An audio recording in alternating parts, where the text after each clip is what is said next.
Quelque chose se passe en ce moment dans le sud de l'Ukraine et la plupart des médias du monde ne l'ont pas encore couvert correctement. Si cela continue au rythme actuel, l'équation fondamentale de toute cette guerre pourrait changer.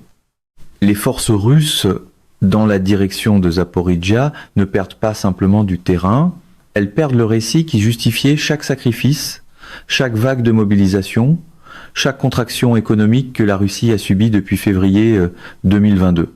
Et au centre de cette histoire, il y a une seule autoroute longue de 600 km qui s'étend du territoire russe jusqu'à la Crimée occupée. Cette autoroute, c'est la M14. Et depuis cette semaine, en mai 2026, elle n'est plus sûre.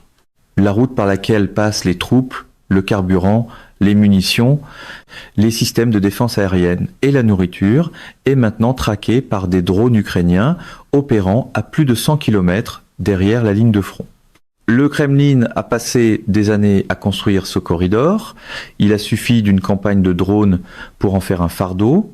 Mais avant d'entrer dans ce qui se passe maintenant sur ces routes, il faut comprendre exactement pourquoi Zaporijia est devenu le front le plus décisif de cette guerre. Parce que si vous comprenez Zaporijia, vous comprenez tout. Vous comprenez pourquoi la Russie saigne à blanc ses divisions aéroportées d'élite pour tenter de tenir une ville de steppe appelée Uliapol. Vous comprenez pourquoi le Kremlin est prêt à ralentir son offensive principale dans le Donetsk, juste pour protéger le sud. Et vous comprenez pourquoi, pour la première fois depuis plus d'un an, certains des analystes militaires les plus sobres à Washington et à Bruxelles disent discrètement quelque chose qu'ils refusaient de dire à voix haute depuis des mois. L'Ukraine peut être en train de gagner dans le sud. La ligne de front en Ukraine s'étend aujourd'hui sur environ 1000 km. Elle part de la région de Kharkiv, dans le nord-est, et descend jusqu'à la rive de Kherson du fleuve Dnipro. La Russie contrôle actuellement environ 18% du territoire ukrainien reconnu internationalement. Les combats se poursuivent le long de ce front, les forces russes conservant le contrôle de parties importantes des oblasts de Donetsk, de Louhansk, de Zaporijia et de Kherson, ainsi que de la Crimée. Mais les pourcentages territoriaux bruts cachent plus qu'ils ne révèlent. Ce qui compte, ce n'est pas seulement la quantité de terre que la Russie détient. Ce qui compte, c'est de savoir si la Russie peut se permettre de continuer à les tenir. Et dans le sud, ce calcul est en train de changer. La Crimée a toujours été le joyau de la couronne dans le pari militaire de Poutine. Il l'a annexé en 2014 avec une résistance minimale, puis l'a présenté au public russe comme une preuve de grandeur nationale, une correction historique de ce qu'il appelait la plus grande catastrophe géopolitique du XXe siècle. Pendant plus d'une décennie, la Crimée a fonctionné comme un symbole, la preuve que la Russie pouvait agir avec audace, défier l'Occident et ne subir aucune conséquence durable. Puis est arrivée l'invasion à grande échelle de février 2022. Et soudain, la Crimée n'était plus un symbole. Elle est devenue un centre logistique, une zone de rassemblement, une base pour les opérations navales en mer Noire et surtout un territoire que la Russie devait maintenant nourrir, ravitailler en carburant et défendre, à partir d'une péninsule aux voies d'accès extrêmement limitées. Le pont de Kertch, cette célèbre structure de 19 km que Poutine a inaugurée personnellement en 2018, a été endommagé en octobre 2022, puis encore en juillet 2023. L'Ukraine a démontré très tôt qu'elle pouvait atteindre ce pont. La Russie a réagi en acheminant de plus en plus de ses approvisionnements critiques par voie terrestre via l'autoroute M14. La logique était simple, si le pont devient peu fiable, le corridor terrestre absorbe la charge. Ce que la Russie n'avait jamais vraiment prévu, c'était un scénario dans lequel l'Ukraine pourrait menacer les deux en même temps. Ce scénario est maintenant là. Et il n'est pas arrivé du jour au lendemain.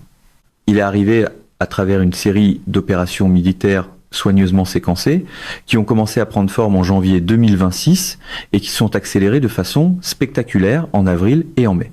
Dans la direction de Zaporijia, malgré une pression croissante, les forces ukrainiennes n'ont pas seulement contenu les assauts russes. Elles ont aussi mené des contre-attaques localisées, notamment près de Uliaipol et d'Olexandrivka. Ce qui avait commencé comme des actions défensives de maintien est devenu quelque chose de beaucoup plus ambitieux. Le même front que les planificateurs militaires russes avaient choisi pour leur tentative de percée hivernale est devenu, au contraire, le site de la récupération territoriale ukrainienne la plus importante depuis des mois. Pour comprendre comment cela s'est produit, il faut revenir au plan russe pour l'hiver 2025 à 2026.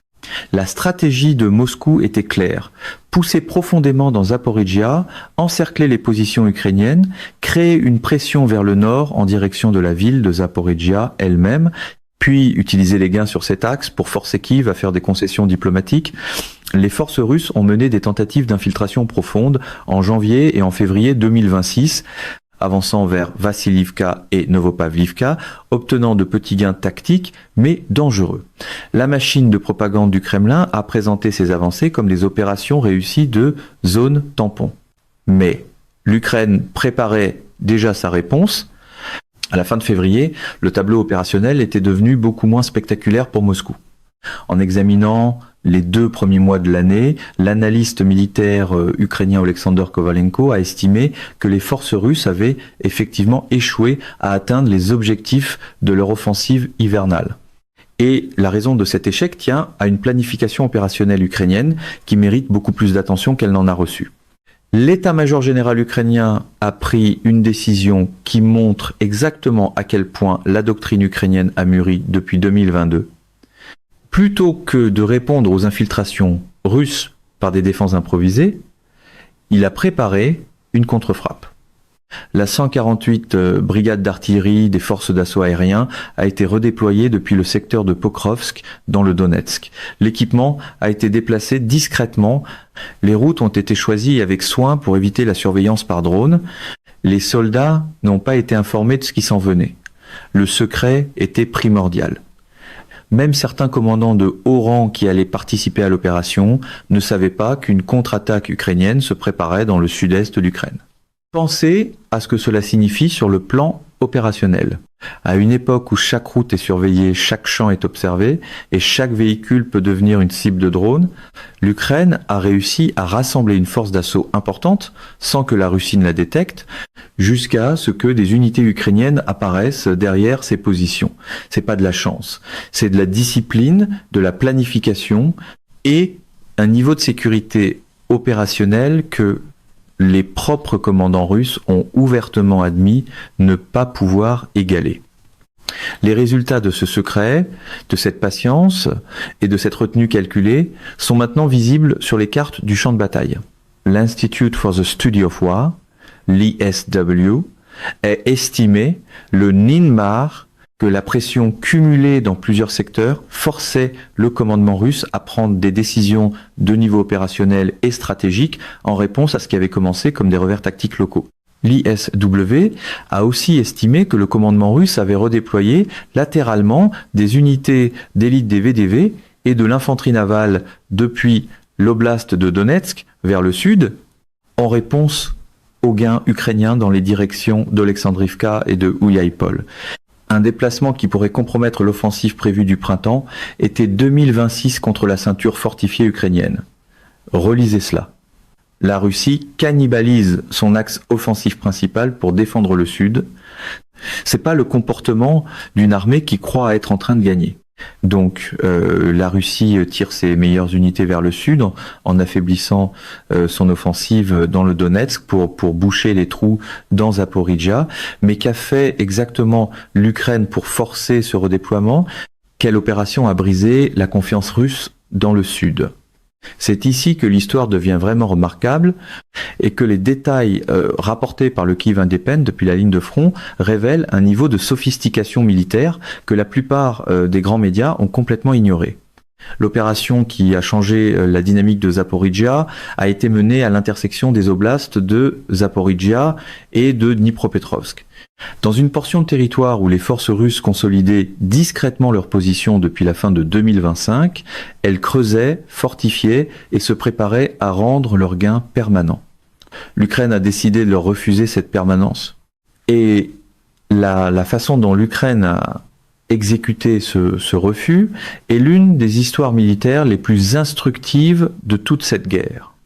Environ 2 semaines avant le lancement de la contre-attaque à la fin janvier, la 148 brigade d'artillerie a reçu la mission de détruire les unités d'artillerie russes capables de dévaster l'infanterie ukrainienne qui tenterait d'avancer à la frontière entre les oblasts de Zaporijjia et Dnipropetrovsk. C'était la base de tout le plan.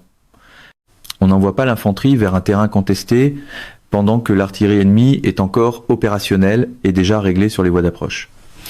On détruit d'abord l'artillerie, silencieusement, méthodiquement, de nuit, avec des drones, en coordination avec des obusiers César et des canons Me-7 160-17 de 155 mm. Ensuite, et seulement ensuite, on avance. Seulement environ 10 personnes sur plus de 2000 au sein de la 148e brigade ont été informées de l'opération environ 2 semaines à l'avance. Le chef de la reconnaissance de la brigade, connu sous l'indicatif Abrams, a insisté sur le fait que tout devait être fait aussi discrètement et rapidement que possible. Même la possibilité que des contacts en ligne de soldats soient des agents du renseignement russe cherchant des informations a été intégrée au plan de sécurité opérationnel. Voilà le niveau de paranoïa, une paranoïa saine, disciplinée, professionnelle, que l'Ukraine a développée après 4 années de guerre dans l'un des conflits les plus intensifs au monde en matière de surveillance. Chaque conversation est une fuite potentielle. Chaque mouvement de véhicule est un signal potentiel. Et donc, l'Ukraine a avancé en silence, par petits groupes, en utilisant des itinéraires qui contournaient les corridors connus de drones russes, laissant le brouillard et l'obscurité agir comme multiplicateurs de force. Les troupes russes ne s'attendaient pas du tout à l'offensive. Selon des commandants ukrainiens à la frontière des oblasts de Zaporijjia et de Dnipropetrovsk, une reconnaissance approfondie a été menée avant la mission. Repérer des signes d'activité humaine, comme des déchets laissés au sol, et minimiser les combats directs entre fantassins était l'objectif, les commandants donnant le feu vert aux troupes une fois que les équipes de drones avaient confirmé que la voie était libre. Et lorsque ces groupes d'assaut ont avancé, ils ne se sont pas contentés de traverser la ligne de front. Certaines unités se sont infiltrées jusqu'à 3 km dans l'arrière russe, coupant simultanément les routes de renfort et de retraite. Les soldats russes se sont retrouvés encerclés, non pas par un vaste assaut mécanisé qu'ils auraient pu détecter à des kilomètres, mais par de petites unités ukrainiennes rapides, létales, surgies de nulle part. Voilà le nouveau visage de la guerre terrestre dans ce conflit, et la Russie n'a pas encore développé de réponse efficace. Les résultats ont été concrets et vérifiables. Le président ukrainien Volodymyr Zelensky et le commandant en chef Oleksandr Syrskyi ont tous deux reconnu publiquement le succès de cette opération. Zelensky a affirmé que l'Ukraine avait libéré plus de 400 km² de territoire occupé par la Russie dans l'est des oblasts de Zaporijjia et de Dnipropetrovsk au mois de mars, contrecarrant l'effort anticipé de Moscou pour consolider ses gains hivernaux avant que le sol ne durcisse davantage au printemps 400 km². Ce n'est pas une escarmouche. C'est un revers stratégique. Et cela s'est produit pendant que la plupart des médias du monde se concentraient sur Pokrovsk, sur Koursk et sur les allers-retours diplomatiques entre Washington et Moscou. Dans le sud, discrètement, délibérément, l'Ukraine reprenait un terrain que la Russie croyait avoir sécurisé de façon permanente. Maintenant, c'est ici que le tableau stratégique s'élargit bien au-delà d'une seule contre-attaque. Parce que ce que l'Ukraine a fait au sol à la fin janvier et en février n'était que la moitié de l'opération. L'autre moitié, celle qui est vraiment terrifiante pour les planificateurs militaires russes, c'est ce que l'Ukraine fait aux routes. L'Institute for the Study of War a noté une hausse des frappes ukrainiennes de moyenne portées géolocalisées au début de 2026. Son évaluation d'avril citait des preuves d'une activité de frappe croissante contre les forces et les actifs russes dans l'est et le sud de l'Ukraine, y compris des cibles liées à la logistique et à la préparation d'opérations offensives. Ces frappes ne sont pas aléatoires. Elles ne sont pas opportunistes. Elles forment une campagne cohérente et systématique conçue pour rendre chaque grande voie d'approvisionnement dans le sud occupée de l'Ukraine dangereuse, imprévisible et coûteuse à utiliser sur le plan économique. Regardez ce que les forces ukrainiennes de drones ont réellement accompli dans cette campagne. Des drones ukrainiens Hornet volent en paire au-dessus de la section de Mariupol de la route R150 à la recherche de cibles, principalement des camions-citernes et d'autres transports militaires. Selon le blogueur Z russe Romanov, qui écrivait sur sa chaîne Telegram, la route R150 à travers Mariupol était jusqu'à tout récemment l'un des corridors logistiques arrière les plus sûrs de la Russie.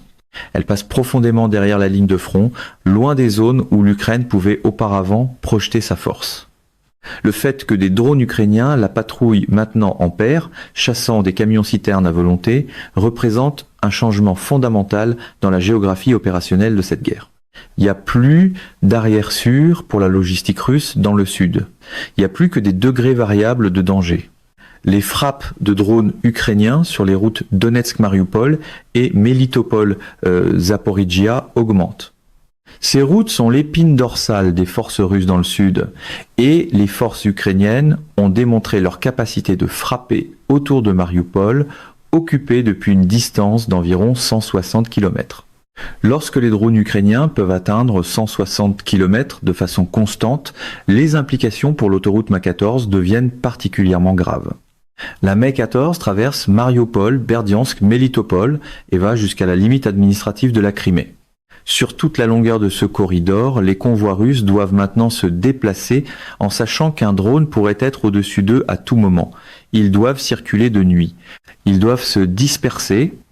Ils doivent transporter du matériel de guerre électronique, ils doivent voyager avec des moyens de défense aérienne couvrant le convoi depuis les airs. Chacune de ces exigences coûte du temps, de l'argent, du carburant et des effectifs que la Russie ne peut tout simplement pas se permettre de gaspiller. Si l'Ukraine peut maintenant frapper de façon constante entre 160 et 200 km, les attaques régulières de drones rendraient les déplacements plus lents, moins prévisibles et davantage dépendants du camouflage, de la guerre électronique, de la couverture de défense aérienne et du transport de nuit. Pour le commandement russe, le problème n'est pas seulement la destruction de véhicules individuels ou de sections de route. Le problème plus profond est ce que les économistes appellent la friction. Chaque couche de complexité ajoutée à une chaîne logistique réduit son débit. Les convois qui circulaient autrefois librement en plein jour se déplacent maintenant de nuit, en formation dispersée, avec les contre-mesures électroniques activées, les temps de trajet doublent, la consommation de carburant augmente. Les calendriers de maintenance s'effondrent. La ligne de front reçoit moins, plus tard, et dans un état plus dégradé qu'avant, et cela même sans que l'Ukraine ne détruise la route elle-même. Le contrôle par le feu, à lui seul la menace crédible d'être frappé, suffit à commencer à dégrader le système. Dans cette guerre, la plupart des mouvements tactiques sont détectés par une présence constante de drones au-dessus du champ de bataille, puis attaqués. Ce concept de zone de drone est l'une des innovations militaires les plus importantes de cette guerre. Et c'est l'Ukraine, pas la Russie, qui en maîtrise l'application. La Russie a aussi des drones. La Russie a des moyens de guerre électronique déployés partout sur le théâtre, mais l'Ukraine est le camp qui a réussi à étendre sa zone de drone depuis la ligne de front tactique jusqu'aux zones logistiques de profondeur opérationnelle qui étaient auparavant considérées comme sûres. Cette expansion des tranchées de première ligne jusqu'à une portée de 160 km et plus s'est produite en quelques mois, et elle n'a pas fini de s'étendre.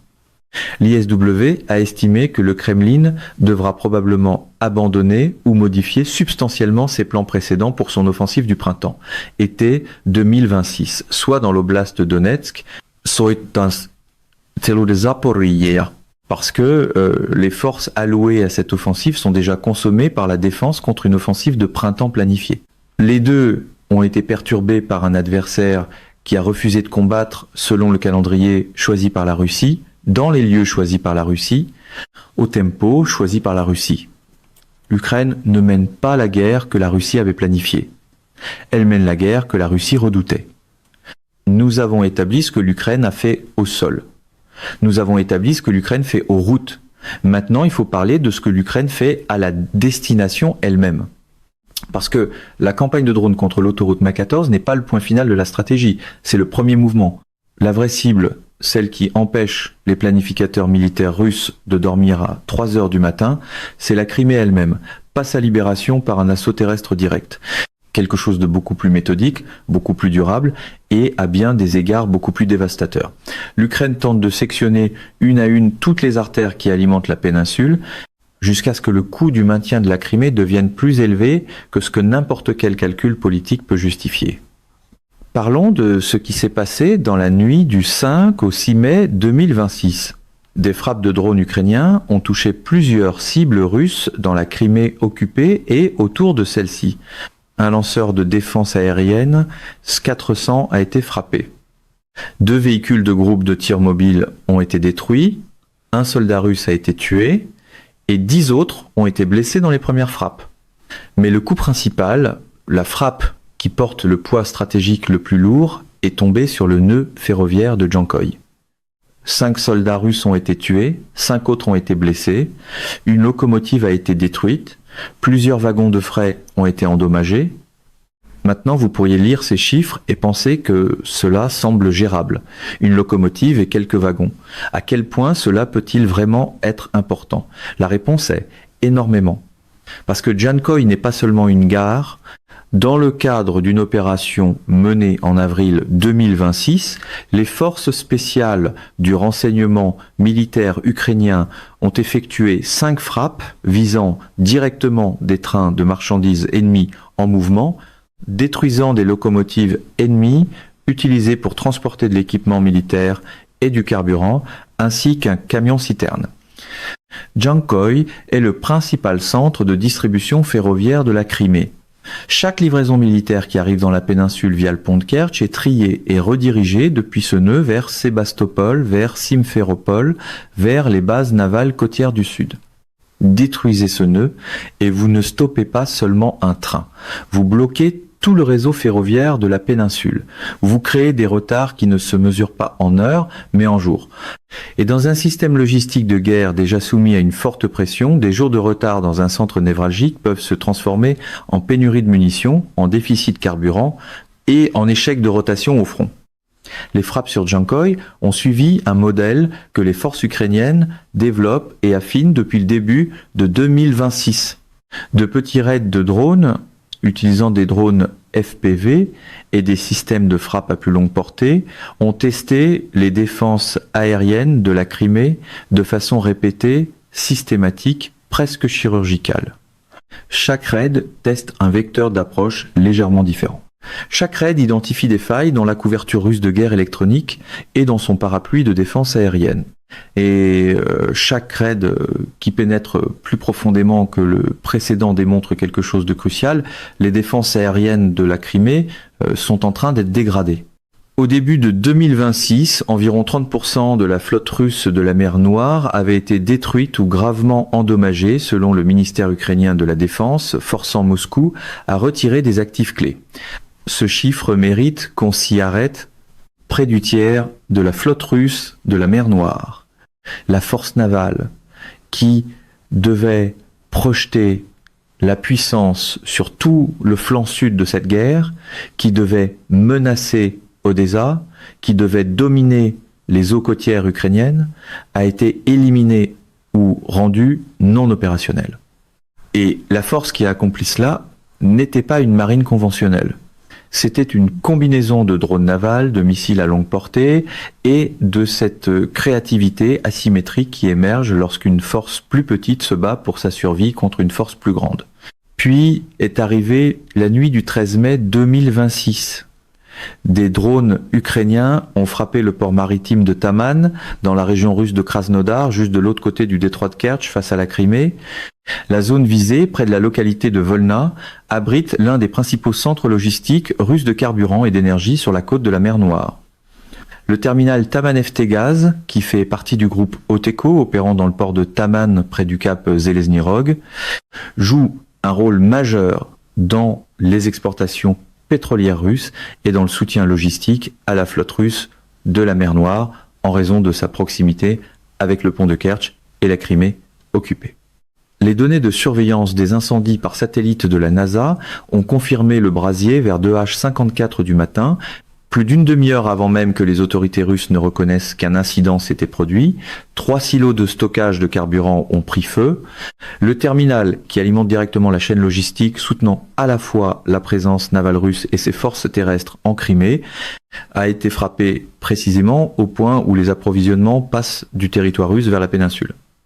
Pendant la nuit, des frappes de drones ont touché simultanément les deux côtés du détroit de Kertch. Le pont est resté debout, mais les infrastructures qui l'alimentent à l'entrée et à la sortie brûlaient. Et puis, le matin du 13 mai, quelque chose s'est produit qui a confirmé à quel point la pression sur ce corridor est devenue aiguë. Dans la Crimée, temporairement occupée, des vols de drones et de puissantes explosions ont été signalés dans la nuit du 13 mai et le pont de Kertch a été fermé à la circulation.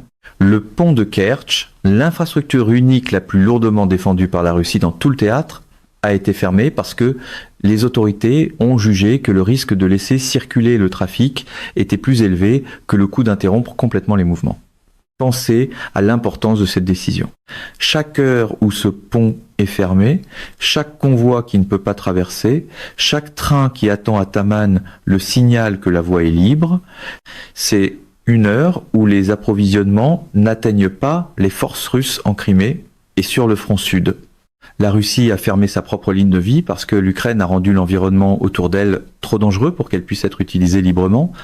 Les forces navales ukrainiennes auraient frappé des patrouilleurs qui protégeaient le passage du pont de Kertch et des analystes militaires ont noté que, peu importe le type de défense en couche que l'armée russe peut avoir à cet endroit, l'armée ukrainienne trouvera une combinaison de systèmes et de tactiques pour s'y attaquer. Cette évaluation d'analystes qui suivent le développement des systèmes sans pilote ukrainiens reflète quelque chose d'important sur la trajectoire de cette campagne. L'Ukraine n'essaie pas de détruire le pont de Kertch en une seule frappe spectaculaire.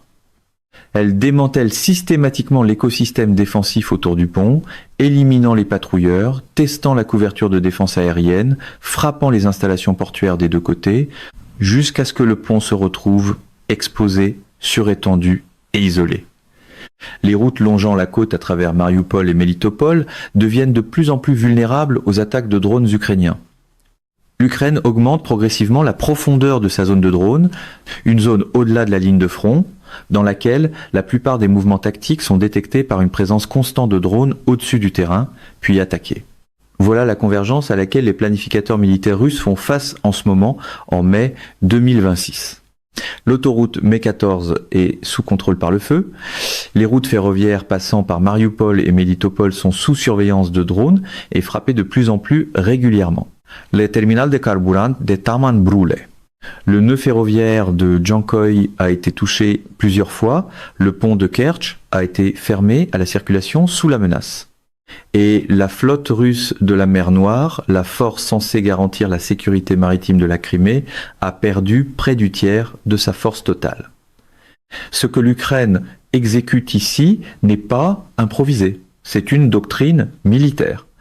Cela reflète des mois de planification et une théorie stratégique claire de la victoire qui ne nécessite pas de libérer la Crimée par un assaut terrestre frontal, une opération qui serait extraordinairement coûteuse et qui comporterait de véritables risques d'escalade nucléaire.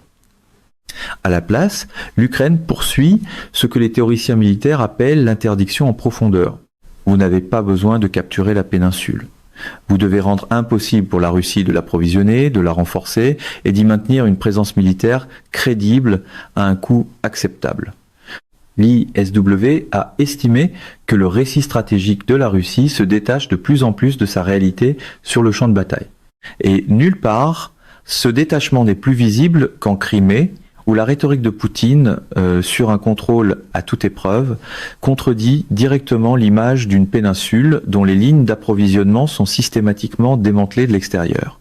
Le public russe commence à sentir cette contradiction. Les blogueurs Z-russes, ces commentateurs militaires qui servent de baromètre officieux de l'humeur dans la communauté pro-guerre, expriment ouvertement leur inquiétude. Parmi les observateurs russes, les opérations ukrainiennes de drones au-dessus des routes d'approvisionnement du Sud provoquent de sérieuses préoccupations sur l'avenir des livraisons aux unités qui combattent sur le front Sud. Quand les blogueurs pro-guerre commencent à paraître inquiets, vous savez que la pression est réelle. Ce ne sont pas des journalistes indépendants. Ce sont des gens dont toute l'identité repose sur la projection de confiance dans la puissance militaire russe. Lorsqu'ils commencent à reconnaître que l'arrière n'est pas sûr, que les convois sont chassés, que les systèmes de guerre électroniques n'arrivent pas à suivre l'évolution des drones ukrainiens, ils ne font pas preuve de courage. Ils sont dépassés par une réalité qu'ils ne peuvent plus maquiller.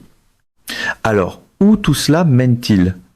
Et quelle est la finalité de tout ce que nous venons de parcourir ensemble ? La contre-attaque secrète à Zaporizhia, la campagne de drones au-dessus de l'M14, les frappes sur Djankoï, le terminal en feu à Taman, le pont de Kertch fermé. Est-ce le début de la libération de la Crimée ? Est-ce le moment où la guerre bascule de façon décisive ? La réponse honnête exige à la fois de la clarté et de la prudence. Parce que ce que l'Ukraine fait en ce moment n'est pas encore une victoire. C'est la construction des conditions d'une victoire.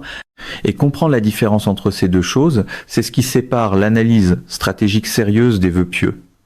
Les analystes retraités et les institutions de défense qui ont étudié ce conflit le plus attentivement convergent vers une conclusion constante. La voie pour résoudre la question de la Crimée ne passe pas par un débarquement sur une tête de pont, ni par une poussée mécanisée à travers l'isthme de Pérékop, elle passe par la logistique, elle passe par l'économie, elle passe par le processus lent, écrasant, mathématiquement inévitable, qui consiste à rendre le coût de l'occupation supérieur à la capacité du Kremlin et à sa volonté politique de le supporter. De telles attaques ne suffiront probablement pas à couper le corridor terrestre à elles seules. Les routes peuvent être réparées, les convois peuvent être dispersés, et les forces russes conservent des voies d'approvisionnement alternatives. Cependant, des attaques régulières de drones rendraient les mouvements plus lents, moins prévisibles, et davantage dépendants du camouflage et du transport de nuit. Cette évaluation de Defense Matters est juste et importante. L'Ukraine ne fait pas s'effondrer la logistique russe du sud du jour au lendemain. Elle impose des attaques à chaque mouvement, chaque convoi, chaque mission de ravitaillement, et cet effet s'accumule sur des semaines et des mois jusqu'à devenir un fardeau opérationnel intenable. Considérez la symétrie de cet échange de coûts. Les drones ukrainiens Hornet et les systèmes FPV coûtent des milliers de dollars l'unité. Les camions citernes russes, les camions de munitions, les composants de lanceurs S-400 et les locomotives qu'ils détruisent coûtent des millions. Les fabricants ukrainiens de drones peuvent ajuster rapidement leur conception à partir des retours directs du front, tandis que la production à grande échelle aide Kiev à maintenir le rythme des opérations de frappe de moyenne portée et en profondeur à un coût plus faible. Chaque fois que l'Ukraine dépense quelques milliers de dollars pour détruire un équipement valant 10 ou 50 fois plus, l'équation économique bascule encore davantage en faveur de Kiev. Et la Russie, dont l'extraction pétrolière devrait reculer pour une 4e année consécutive en 2026, tombant à son plus bas niveau en 17 ans selon des informations de United 24 Media, mène cette guerre avec un budget qui devient visiblement contraint.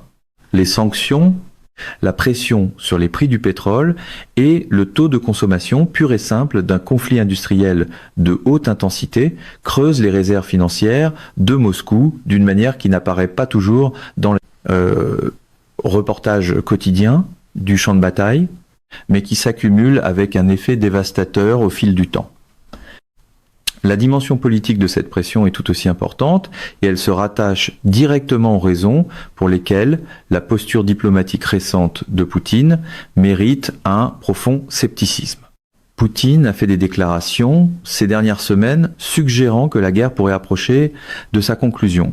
Il a laissé entendre une ouverture à des pourparlers, tandis que ses conseillers ont simultanément insisté sur le fait que tout progrès dans les négociations de paix exige que l'Ukraine se retire de territoires qu'elle détient actuellement, y compris des zones qu'elle n'a jamais perdues.